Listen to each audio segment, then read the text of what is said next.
Hello, everybody. Good afternoon and welcome to the United Stands. I'm Mark Goldbridge and I'm joined by Fabrizio Romano on a Monday afternoon in the January transfer window. How you doing, Fabrizio? All good, all good. Thank you. Hope you too. Thank you.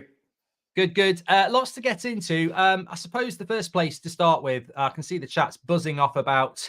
I don't know. I've been out this morning. I was doing a podcast with Ben Foster as normal, so I've just got back in. But Benzema. I'm hearing the words Benzema to Manchester United as a shock loan move.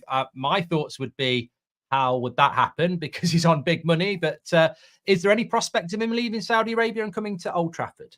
It's not going to be easy for any player to leave Saudi Arabia, especially in January. You know, they are on big salary, as you mentioned. I know there are many stories about Benzema and many others, but from what I'm hearing at the moment, the situation is not at that stage, is not concrete, is not advanced. The reality is that there is some tension between Karim Benzema and people at Al Ittihad. They have a new director of football now, is Ramon Planes, who was at Real Betis, now just joined the club 2 days ago. So today he will start his new chapter at Al Ittihad, and he will have a conversation with Karim Benzema, with the manager Gallardo. So they will try to understand what's going on. So let's see what happens there with Benzema in general, but at the moment there is not a concrete negotiation. I think it's just normal links with a fantastic striker who could be an opportunity on the market for many clubs around Europe. But as of today, there is absolutely no clarity on what's going to happen with Al Ittihad, and no guarantee that Al Ittihad are going to accept any loan deal, and especially cheap loan deal. So I think it's not an easy one at all for all the English clubs potentially interested in Karim Benzema. Yeah, I think we mentioned this last week, didn't we? I mean, I think there's this myth amongst European fans that the Saudi League are just going to gift players to the Premier League because when they're on big money, that they would want, like Jordan Henderson, they would want those wages, and presumably Benzema must be on £1-2 million a week. Exactly. They want that covered, wouldn't they? Yeah, absolutely. And they also make it a matter of respect. You know, it's not just a matter of money, but also a matter of respect. It's not like, okay, when we have to sign your players, we have to pay crazy money, and then after 6 months, you want our players back on loan. This is not going to happen. So even in the case, for example, of Jordan Henderson, they want the salary covered and probably an important package of money in terms of loan fee and all the rest. So it's not that easy. It's not going easy. It's not going to be easy. And imagine for a player like Karim Benzema, who is one of the best they have in Saudi. So I think it's going to be very complicated. But let's see. Let's come back to reality a little bit then. Where are Manchester United at the moment? We heard Ten Hag on Friday in his press conference talking about Weghorst and Sabitzer last year and saying how useful they were to bring in, obviously hinting that he probably would like to bring people in. What manager doesn't? But where are Manchester United on that? Is there any prospect in these, well, we're halfway through January now, that Man United are actively trying to do anything, whether it's a striker or any other position? Yeah, I think yes, because the conversations with agents are still ongoing to try to understand what's going to happen. I think it's not just Man United, but in general, the English market is very quiet. It's still very quiet because of the financial fair play situation, which is really complicated for many clubs. And this is why at the moment, nothing big is happening. But then I think in the next days, it's going to be time for opportunities. Probably, as you mentioned, for loan deals, like last January was Sabitzer or Weghorst. That kind of opportunities can return. And so I think Man United will try to make something happen in terms of opportunities. So for the striker, they keep the conversations with many players, as we mentioned many times, but at the moment, for example, just to give some context, with Timo Werner, when they knew that it was quite expensive loan for 5 million euros, they decided to leave the conversations. When they knew that for Serhou Guirassy, the only way was to pay the release clause in one solution, 17.5 million euros, they decided to wait and not to proceed in the conversations. Same with Malen, who is a player they appreciate, but they didn't want to include him in the conversation with Sancho deal at Borussia Dortmund because they don't believe at the moment is the kind of deal they need to do, expensive loan. So that's why at the moment I think Man United are taking their time to wait if some opportunity can arrive on the market. But the striker position, also with Lisandro returning in the defense, is probably the position they want to cover. I still think it's going to be important to see what happens with Anthony Martial because he's not accepting Olympique Marseille. There is nothing with Olympique Marseille going on right now. With Turkish club, a lot of rumors, but I'm told that nothing is concrete or advanced at this stage. And so I think probably some other outgoing in that position could be important to bring in a new player.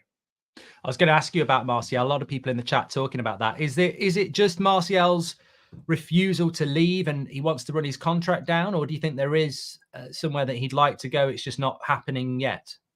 I think it's the second option, because I think he's still open to leaving the club in general in case an important opportunity will come. And I think he's also normal to wait at this point. With all respect for the clubs approached him till now, I think he believes that maybe in the next weeks something can happen in terms of important clubs trying to sign him. So let's see what happens. I think the Martial situation remains quite open. I still believe that in case an important club approach Man United and the player, he could be open to leaving in January. Otherwise, he's very happy to stay and then leave in the summer on a free. So when you are free agent in the summer, you always want your position to be respected, instead of leaving for maybe a normal club in January. Yeah, and just before we sort of look a little bit about outgoings and maybe what could happen in the summer. If Martial was to go, do you still think that? I know you said to us a couple of weeks ago we'd been talking about Werner, Guirassy, Choupo-Moting, and MALEN. Obviously, Guirassy and Werner are off the table. It looks like.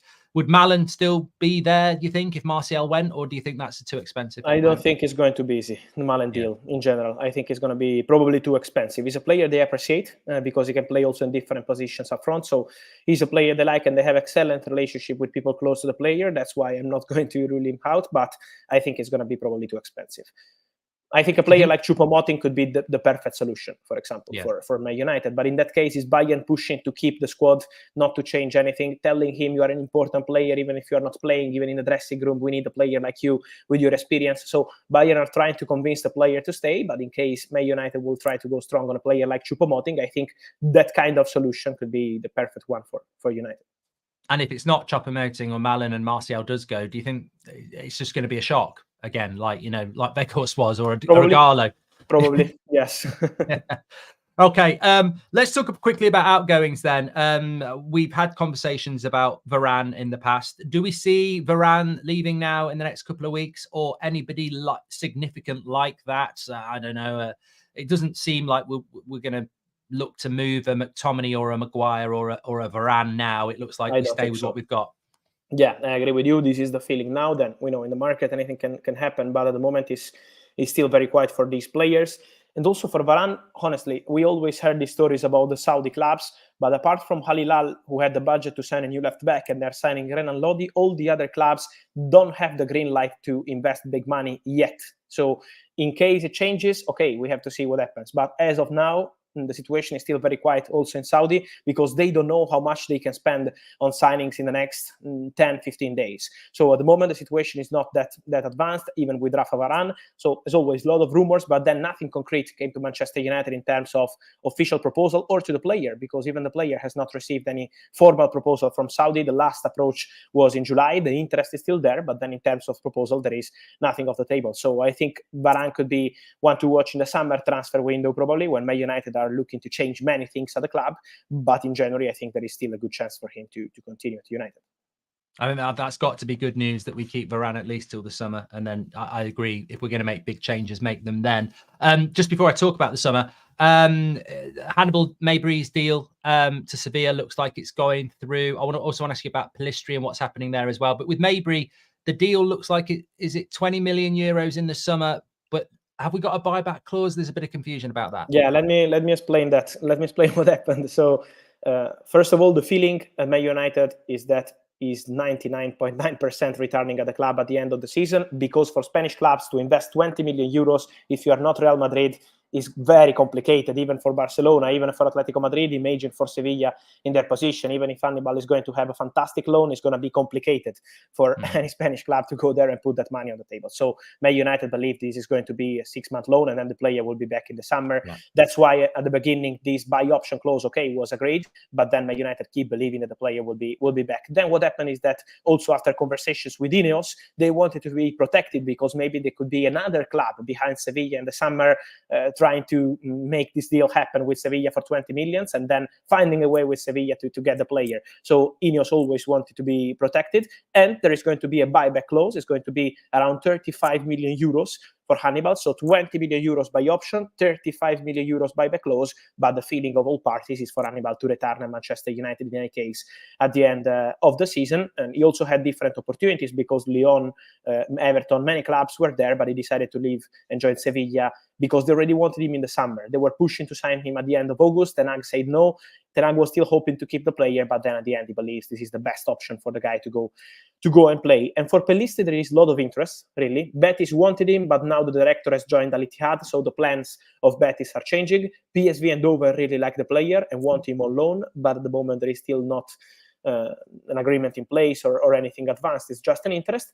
And then from what I'm hearing, LA Galaxy in MLS want to buy the player, want to make an important proposal to Man United and to the player, but I think this is really unlikely because, as we know, Man United trust Pellistri for the future, so I don't see him leaving on a permanent transfer.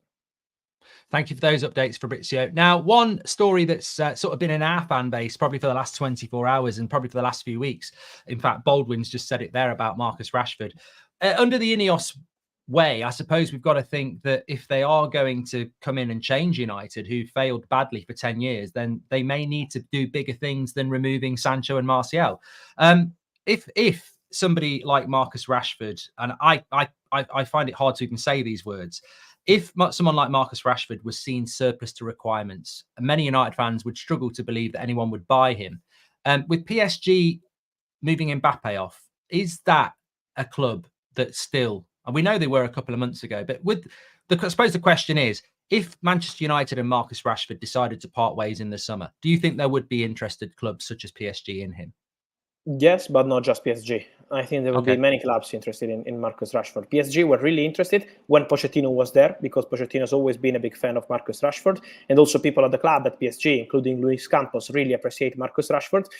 But I think for PSG, as always, it's crucial to see what's going to happen this season in the Champions League, because otherwise they can change everything once again in the summer. So, for PSG to predict what's going to happen in the summer, in January, is impossible. It's a club where stability is not always easy to find.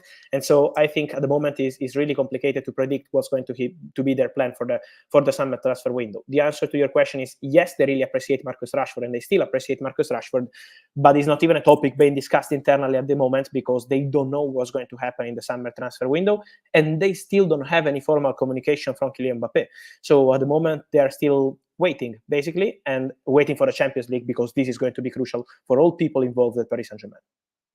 Thanks for that, Fabrizio. And also, just while we're talking about Manchester United, any updates on recruitment? Sorry, we are always talking about Manchester United on this, but CEO, director of football, we're sort of getting closer to that time where we expect the start of February, Sir Jim will come in and start announcing these things. I believe it's going to be Paul Mitchell, but we have heard Dan Ashworth. We've heard about both of them. And the CEO last week we heard won't be Blanc. Anything you're hearing in your world around what type of CEO we might go for, the director of football, etc.? Yeah, I think the director of football is the real focus in this moment for Sir Jim Ratcliffe and for people at INEOS, because they know how important is going to be the director of football for next summer, in general, for the future of Manchester United, for the whole strategy. And so from what I'm hearing, I already say that here last week, and I keep saying that, I think they will keep pushing to get Dan Ashworth.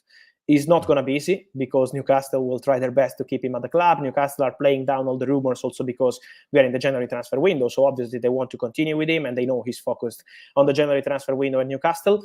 But I think at the end of the January transfer window, INEOS will really try to make it happen, really push for Dan Ashworth.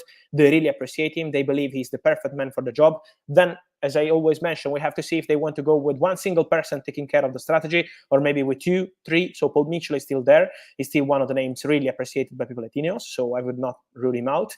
But Dan Ashworth is the name they want. For Dan Ashworth, they are prepared to do important things. And so I think INEOS will push again in the next months for Dan Ashworth, because I think this story is still on, despite Newcastle trying to keep him at the club in every possible way. Just a couple of questions from the chat. Alvaro Fernandez, Benfica, that deal, I believe, was done over the weekend. I've lost my head with Man United. Yeah, it's done. Yesterday. Is there a buyback clause in that one? I still can't confirm that. I think it will be decided in the next hours also in this case, because INEOS is being involved in all these conversations. It's quite a special situation, but the deal is being done by Manchester United board, and then you need the approval by INEOS. This is why sometimes it's taking some days to close the deals. But I think in the next 1-2 days it will be clear. In any case, it's a done deal, because the player will travel today for a medical test, contract signing at Benfica. So everything will be done on loan with buy option clause. And we had an interesting story on the news show this morning coming in from the ESPN about Michael Olise swap deal with Aaron Wan-Bissaka. We know he's had the year extension, but he's not been given the longer contract that maybe people thought he was going to get in the summer. Is that an avenue? We know Crystal Palace like Wan-Bissaka, probably got a release clause, Olise, of around £60 million. I think Olise will be one of the names that we will mention for Man United, for Arsenal, for Chelsea. It's going to be a big race for Olise in the summer. So this is my feeling. Man United will be there, I think, yes, because they really appreciate the player, and there is people at the club really appreciated the player. But to say, okay, Man United are favorites, we have to wait for the new director to come in, to speak to Erik ten Hag, to people at the club, and say, okay, let's go for Olise. Because the new director will be really important for this kind of things, to decide the targets and to decide how to act on the market. So appreciated, yes. Man United expected to be in the race, yes. But I'm not sure they're favorites because we still have to wait for the new director of football. Perfect. Fabrizio, that's flown by as per usual. Absolute legends. Thank you very much. I know you're very, very busy, but thank you very much for your time, and thanks for all your updates today. Thank you. Thank you. See you soon. Ciao. See you soon. Bye-bye. Take care. I was going to actually ask Fabrizio about that, but then I thought, well, you know what? I know the answer to this question. Really important, actually, about when you start thinking about the summer transfer window. And I didn't actually feel that comfortable asking about Rashford and PSG, although, you know, we are a community and I'm sure some of you absolutely loved it. I'll explain why in a moment. But in relation to, I don't need these on anymore. In relation to Dan Ashworth, I think this is so important. And get your questions in. I'll talk to you for a few more minutes here. We'll go through till 2 o'clock, shall we? Because I like the bit after Fabrizio when we digest everything that's been said. And it's my first time live with you today because Beth did a great show this morning. But I think I also want to talk about Ten Hag and his style of football because I'm getting a bit pissed off with some of the stuff that's being said. Even though I don't disagree with it. Well, I do disagree with it. I respect it, but I want to have my say. That's what it's all about. But look, when you're talking about Michael Olise, and whether we're going to sign him or Branthwaite or Rafa Silva or sell Rashford or Bruno or whoever, you know, you can. The thing about this INEOS project is I like the fact that it's wide open. I like the fact that we might sell Rashford. I like the fact that Bruno could get sold because if everything's on the table, then everything's possible. If you narrow it down to loads of things are not possible, then I think if you want to be successful, then everything needs to be possible. Because if everything's, and what I mean by that is anybody could be bought, anybody could be sold. We don't know the parameters yet. So whilst anything's possible, we have an opportunity to believe. As INEOS stay longer and we realize, yeah, they're never going to do that, they're never going to do that, they're never going to do that, then the possibilities become slimmer and then the outcomes become slimmer as well.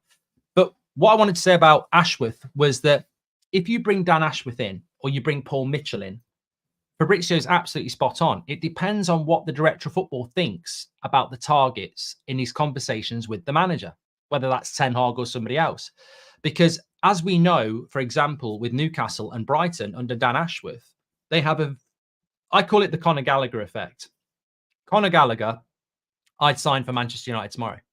I think his attitude, his application, his mentality, and his ceiling are really what I wish Man United had. I'm not saying he's the best midfielder in the world, but you can tell he's got the mentality where game in, game out, he's going to give absolutely everything and he's talented. We don't have that profile of player, really. You know, you've got your Mainus, you've got your Casemiros, but we haven't got loads of them. Martinez, Varane, etc. We need a whole squad of them. This is what they did at Brighton and this is what they've done at Newcastle. Mentality players. So when and if Dan Ashworth got the job and United go, we're looking at Olise, he might go, no, we're not. And they'll go, why? He's really talented. And he might go, I've done the background checks on him. You know, he's very injury prone. We're not doing that deal. Or he might go, I've done the background checks on him. I don't think he's got the mentality to be a Manchester United player. That's why the director of football's got to come in ASAP if we're thinking about the summer targets, because we can't make the same mistakes we made on other players before. So I think that will be really, really important. What I do want to talk about, though, is, and obviously we've asked the question there, if Manchester United decided to get rid of Marcus Rashford in the summer, and I think many of you like me would be like, what? But many of you would be like, yes, let's do it. If Manchester United tried to sell Marcus Rashford, which I don't for 1 minute think they will, the line from United has always been that Marcus Rashford is the face of the project for Manchester United. Now, whether you agree with that or not, that's always been the line from United. Erik ten Hag, you can go and root out the articles. Erik ten Hag impressed Manchester United in his interview because he said, I'll get the best out of Rashford. He'll be the face of my project. That was the big leak from his interviews. And that's may or may be why he didn't get why he got the job or not. But the question is, if everything's on the table and anything's possible, and INEOS come in and said, look, Rashford's been here for years. We'd love it to work, but it clearly is never going to work. We want to cash in and use that money to build a future. We want to get 80, 90, 100 million pounds for Rashford and use that money to invest in a team, because we feel that Rashford is an individual player where everything has to go through him. And in the modern game, we need a team. And we'd rather have a winger that's not as good as Rashford, but has more attributes to put crosses into the box and be part of the build-up play. So we want to build a team, not an individual, which is, I suppose, a way of looking at it. Can Rashford be part of a team, or is he an individual? And can a team with an individual in it be successful in the modern game? I would say not. So if INEOS looked at it and went, we want to cash in on Rashford, use the talent that he is to get the money to replace him with two players, would there be clubs out there? And the reason I mentioned PSG is because Mbappe is going to leave, and PSG need a new project player. And who plays off the left? Rashford. So he could be the star at PSG. We could get good money for him, and they can afford to cover his wages. Well, Fabrizio said it wouldn't just be PSG who'd look at him. So, look, I find it incredible that I know it won't happen. I personally actually wouldn't do it, but don't kid yourself. If United decided to cash in and Rashford was willing to go, we would be able to cash in. We would. Like, there would be people who would look at him. He's not useless. Like, he is a talented player. And that is why I think United won't sell him, because they'll persist with trying to get the best out of him. But it's not like Marcus Rojo. It's not like maybe, other players that we've had where we know they need, Alexis Sanchez, you were never going to get your money back. You could cash in on Rashford. He's homegrown as well. From financial fair play point of view, it's pure profit. So, it's not impossible for it to happen, but it won't happen. It won't happen. Marcus Rashford is way too powerful and important to Manchester United. They will not be cashing in on him. He will be part of the projects. And that is why I would say, to me, I don't believe that Sir David Brailsford really is going to replicate what he did with cycling or any other sport, because I've listened to him and he basically says that nothing is off the table. Everybody has to be scrutinized. And if they're not of the right mindset and suitability, you have to get rid of them. But I don't think United will do that. I'm absolutely convinced, and I sit here waiting to be, proved wrong. But everyone's getting all excited about what INEOS could do and what Sir David Brailsford could do. Jose Mourinho was here 6 years ago and tried to sell 3 players that are still here now. He's one of the greatest managers we've ever had. If they're not going to listen, one of the greatest managers there's ever been. If Man United are not going to listen to one of the greatest managers that's ever managed, why the hell are they going to allow INEOS to do things that they want to do either? I do not believe for 1 minute we will see anything major in the departure section. I think we will see older players moved on, Maguire, Varane, Casemiro, but I don't think they will do anything, some might say, that needs to be done around players who are 25 to 30. I think they will all stay. And I think they will persist with trying to make them work.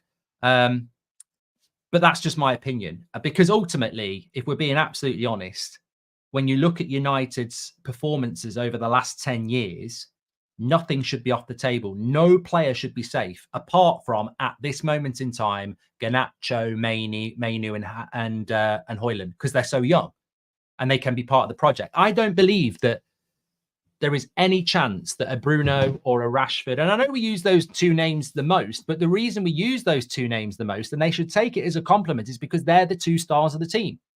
Bruno and Rashford are the 2 stars of the team.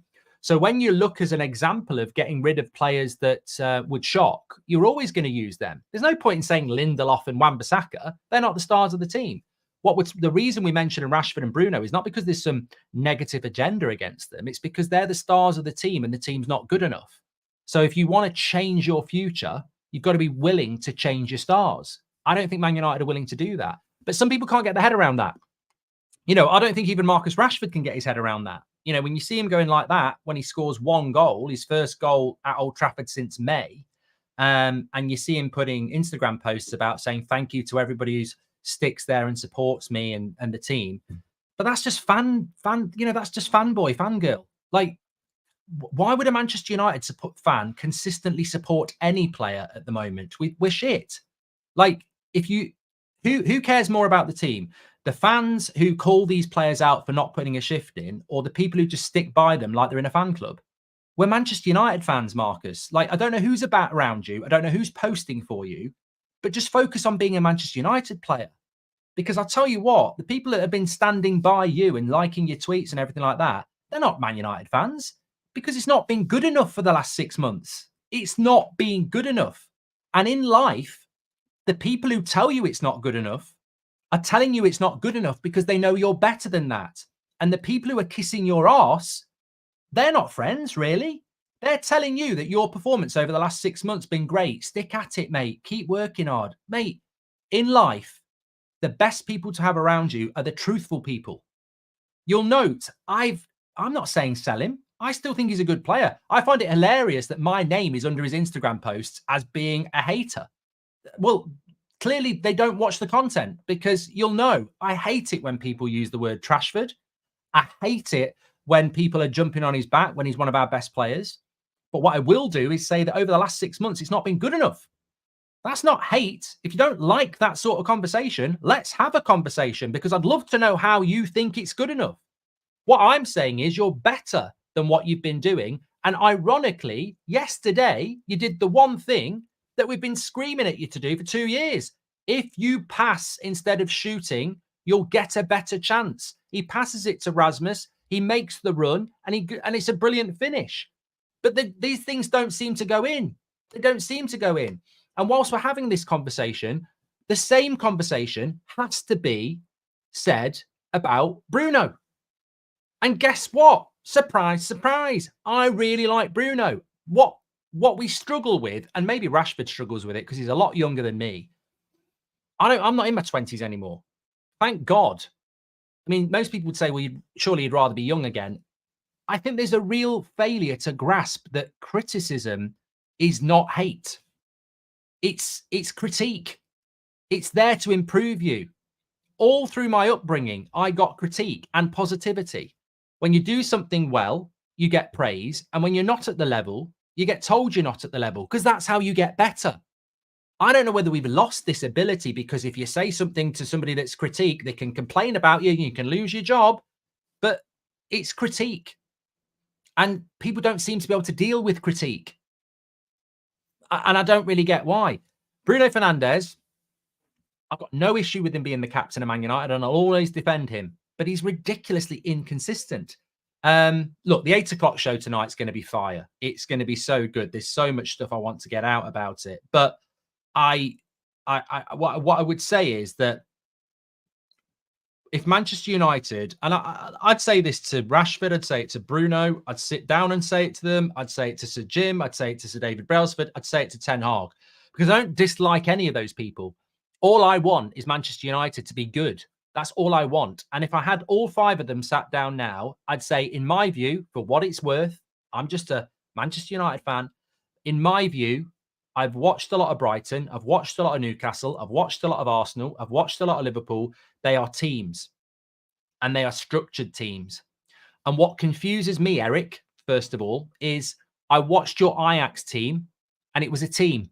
It was a system, and it was a team, and it was a joy to watch. And nobody in that team was an individual.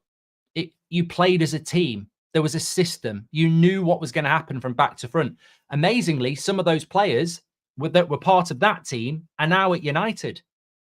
Why are we playing not like a team? And I think the problem is we've got 2 on their day of the best individual players in the Premier League. Marcus Rashford last season's proved that, and Bruno Fernandez, for his chance creation, has proved that for the last 4 years.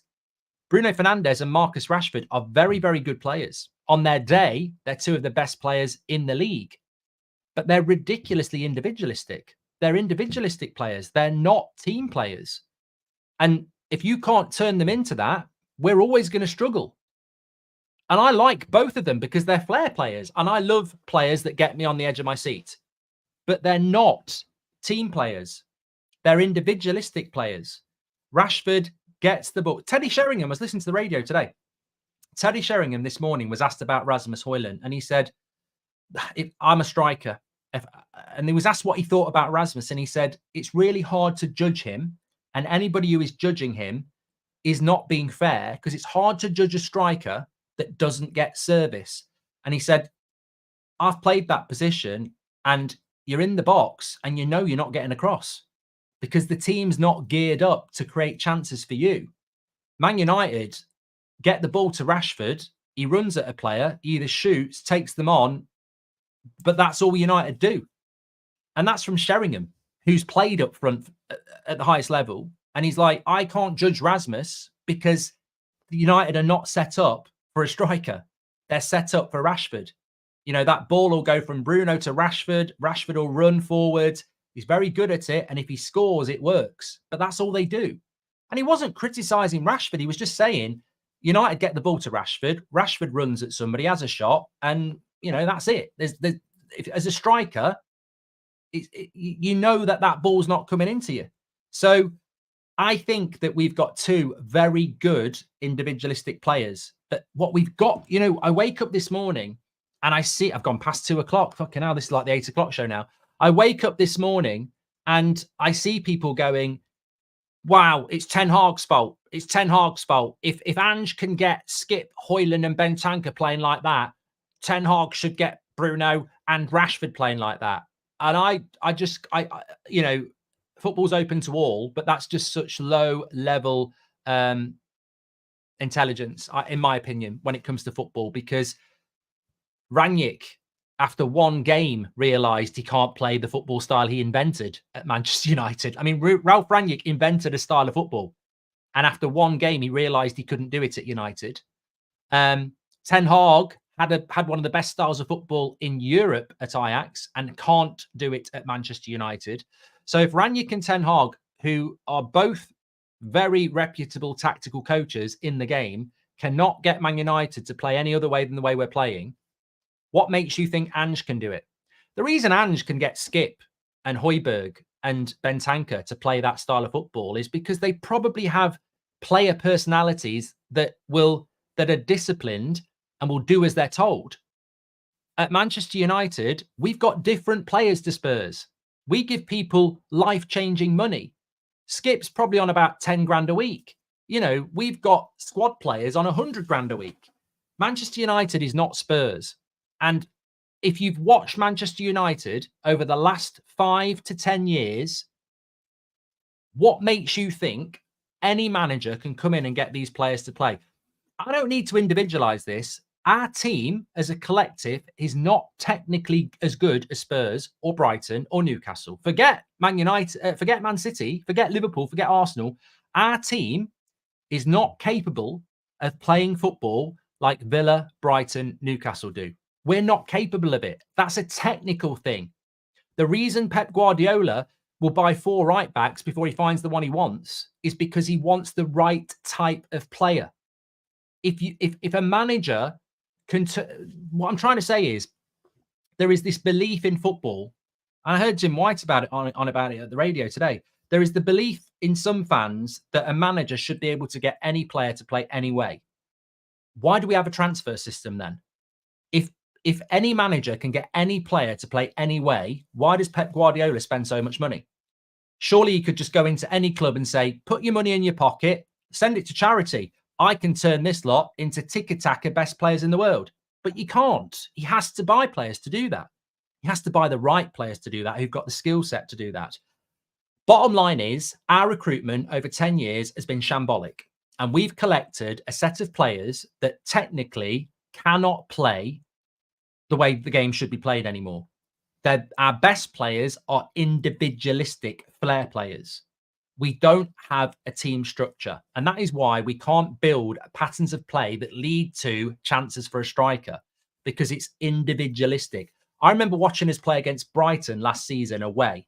And I think we got beat, but for the first 15 minutes, we played quite well. But every attack, I can't remember who played up front. I don't think it was Weghorst, but it was certainly Anthony on the right, Rashford on the left, and Bruno at the 10. And in the first 15 minutes, I think we had about 7 or 8 shots, all of which were edge of the box shots from Rashford, Bruno, Anthony, and whoever else was playing up front. That's not technical. That isn't technical. And Robert McCormack says, but then he shouldn't pick them. Robert, if you don't understand that at Manchester United, there are certain players that you have to pick, then you haven't been supporting this football club. Look, player power exists there. You can't drop certain players. Woe betide you if you try and do it. Look what happened to Rangnick. You can't do it. We have one of the most toxic and divisive, volatile dressing rooms in world football. You can't do it. You can't do it. And also, Robert, let's not forget, Erik ten Hag probably, as part of his job, said, I can build a team that can win the league with Rashford, Bruno, Shaw, and whoever else. So that's Ten Hag. He's committed to doing that with these players. And these players are either going to have to watch the likes of Man City and Brighton and learn to play like that, or we will never succeed, because I don't think we'll ever get rid of them. I don't think we'll ever get rid of them. I think they're here to stay. And it's great when you have a season like last season when they're on fire, because let's not forget, last season, if we go back to our star players again, Rashford and Bruno last season were very good.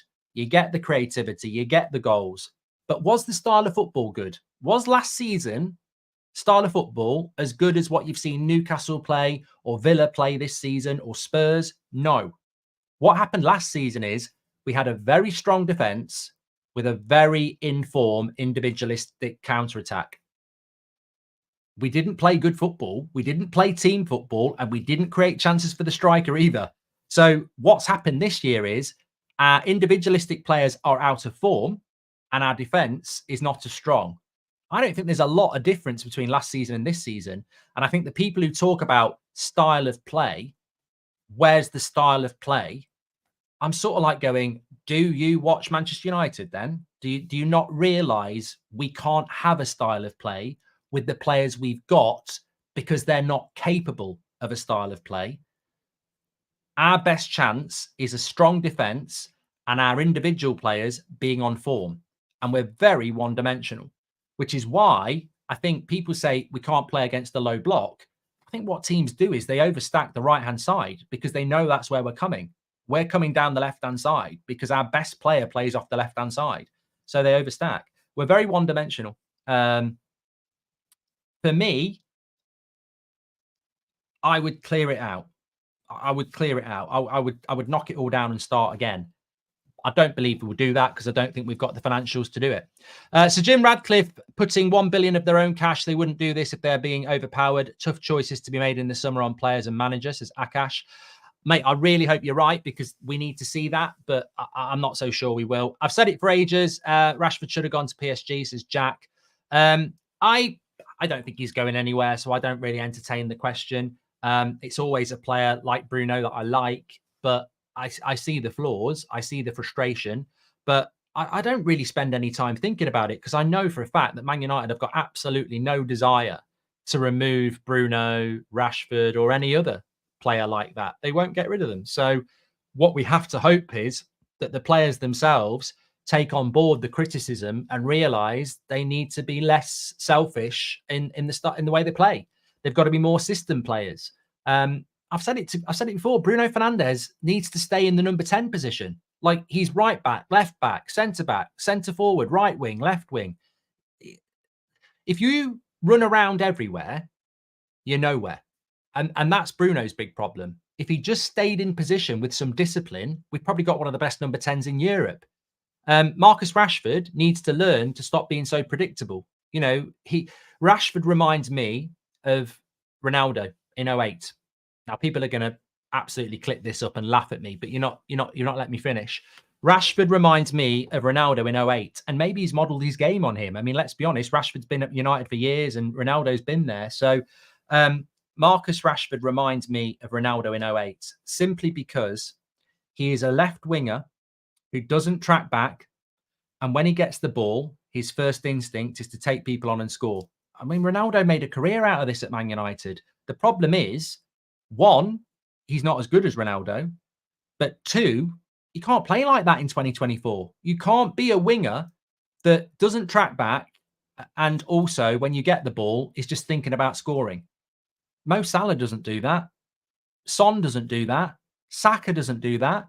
In the modern game, a winger has to be basically like what we used to call a wing back. You've got to do the defensive work and you've got to be part of the system. And that is the problem. I think I've said this, and look, you've got to question Ten Hag on this, because how does Erik Ten Hag not realize in 2024 that no manager, no matter how good the squad, Pep Guardiola can't even say, Doku, don't track back, just wait for the ball and take people on. He can't do that. In the modern game, oppositions in the bottom half of the Premier League are so well organized and so energetic and so system driven. You cannot anymore say to a winger, you don't need to track back. You just wait for the ball and then do your thing. But I think that's what we've done with Rashford. I think part of it's tactical as well. I think with Rashford, we've said, don't worry about the defensive side so much. Do what you can, but be more focused on when you get that ball, explosive, go for it. Which amazes me from Ten Hag, because his whole career was built on a system. So, yeah. But I tell you what, if we had Ronaldo now, prime Ronaldo from 2008, I don't think he'd work in the modern game. I don't think you could say you're one of the greatest players that's ever played the game. You don't need to track back. And when you get the ball, just do your thing. I don't think that world exists anymore. I don't think that world exists anymore. I mean, to be honest, that's one of the things about Messi. Messi, Ronaldo debate, whatever you want to say, but Messi always played in a system. Yeah, he could get the ball and take people on, but he was part of a system in the sense that he could also get the ball and play a killer pass. He could also keep the ball and play tiki-taka with Xavi and Iniesta and everybody else. Whereas Ronaldo in his prime was untouchable. You know, he'd give him the ball and he's just pure talent and flair and power. But I don't, how that doesn't work in the modern game. I don't know of any team, maybe Mbappe at PSG, but it's the French league. I don't know of any player apart from Mbappe in Europe who gets away with being allowed to just not track back. Because and in the Premier League, could you have Mbappe in your team and say, don't worry, tracking back, leave it? I don't think you can. Imagine if you had Mbappe playing yesterday and he's not tracking back. Pedro Porro is going to destroy you. So it is a confusing point, but people don't want to have this conversation because it's a critique conversation, isn't it? It's a real conversation about real issues within the team, and people don't want to have them. But, you know, we'll talk more about it at 8 p.m. because I've got loads of other things I want to talk about as well. And we'll get right into the difficult conversations, because it's not agenda, it's not hate.